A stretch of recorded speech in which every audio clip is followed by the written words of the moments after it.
بسم اللہ الرحمن الرحیم۔ مسلمان کی بڑی اہمیت ہے۔ اللہ رب العالمین جل وعلا نے مسلمان کو بڑا مقام عطا فرمایا ہے۔ مسلمان کی خوش قسمتی یہی ہے کہ اللہ رب العالمین جل وعلا نے اس کو نبی کریم صلی اللہ علیہ وآلہ وسلم کا امتی بنا دیا ہے۔ اور قرآن مجید فرقان حمید میں خالق کائنات جل وعلا نے خود ارشاد فرمایا کنتم خیر امت اخرجت للناس تأمرون بالمعروف وتنہون عن المنکر۔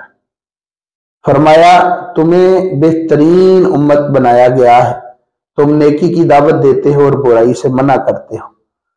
دوسری جگہ پہ اللہ تبارک و تعالی نے ارشاد فرمایا ان الدین عند اللہ الاسلام، اللہ کے نزدیک دین صرف اور صرف اسلام ہے۔ یعنی مسلمان وہ ہے کہ جو اللہ رب العالمین جل وعلا کے نزدیک بڑی عزت والا اور قدر والا ہے۔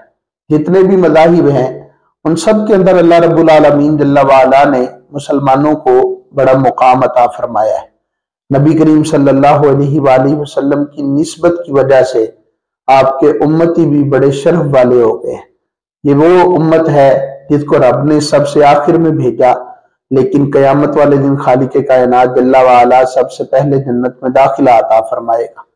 حضور نبی کریم صلی اللہ علیہ وآلہ وسلم نے مسلمان کی بڑی عزت بیان فرمائی۔ نبی پاک صلی اللہ علیہ وآلہ وسلم ارشاد فرماتے ہیں کہ کسی مسلمان کو یہ بھی جائز نہیں کہ وہ اپنی آنکھ کے ساتھ اس طرح اشارہ کرے کہ کسی دوسرے مسلمان کو تکلیف پہنچے۔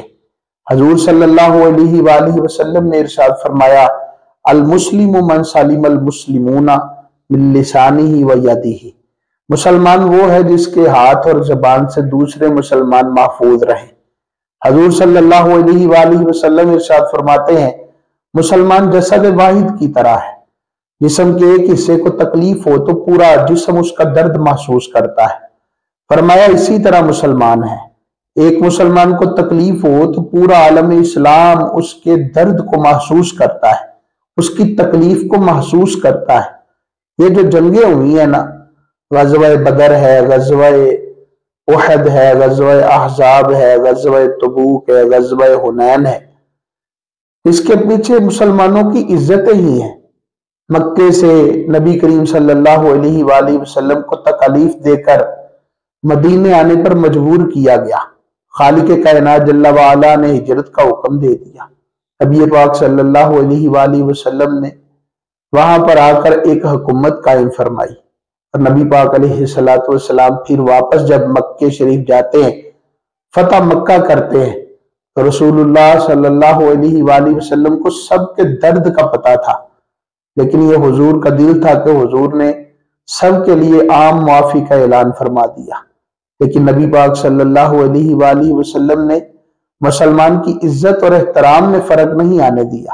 حضور جب مکہ چھوڑ رہے تھے تو فرما رہے تھے کہ اے کعبے تو مجھے بڑا پیارا ہے، لیکن ایک بندہ مومن کی شان تجھ سے بھی زیادہ ہے۔ نبی پاک صلی اللہ علیہ وآلہ وسلم نے ہمیشہ مسلمانوں کی عزت کی ہے۔ حضرت عکاشہ والا واقعہ آپ کو یاد ہوگا۔ نبی پاک علیہ السلام فرماتے ہیں بھائی میرے اوپر کسی کا کوئی قرض بنتا ہے تو بتائے۔ حضرت عکاشہ نے کہا تھا حضور میرا، تو صحابہ پریشان ہو کے کہنے لگے کہ عکاشہ تجھے کیا ہو گیا ہے؟ تو اللہ کے محبوب صلی اللہ علیہ وآلہ وسلم سے بدلہ لے گا؟ نبی پاک صلی اللہ علیہ وآلہ وسلم نے ارشاد فرمایا نہیں، عکاشہ کو بدلہ لینے دو۔ اور جب حضرت سیدنا عکاشہ رضی اللہ تعالیٰ عنہ نے عرض کی نا کہ حضور آپ کی چھڑی میرے پیٹ پر لگی تھی اور میری اس وقت قمیض نہیں تھی، اللہ کے محبوب صلی اللہ علیہ وآلہ وسلم نے اپنی قمیض مبارک اٹھائی، سیدنا عکاشہ رضی اللہ تعالیٰ عنہ نے جا کر اس کو چومنا شروع کر دیا، اور مفہوم یہی ہے عرض کی کہ حضور بدلہ کون لے کر اپنی آخرت تباہ کرے؟ میرا مقصد بدلہ نہیں تھا، میرا مقصد یہ تھا کہ آپ کے جسم کے ساتھ مس ہو جاؤں گا تو رب مجھ پر بھی دوزخ کی آگ حرام فرما دے گا۔ بہرحال نبی پاک صلی اللہ علیہ وآلہ وسلم نے احترام مسلم کا ایک طریقہ بتایا ہے۔ صحابہ کرام علیہم رضوان چونکہ حضور کے تربیت یافتہ تھے تو ان کو بھی مسلمان کے احترام کا بڑا جذبہ رہتا تھا۔ حضرت بلال حبشی رضی اللہ تعالیٰ عنہ اور حضرت سیدنا ابو ذر غفاری رضی اللہ تعالیٰ عنہ کی آپس میں کسی بات پر تلخ کلامی ہو گئی،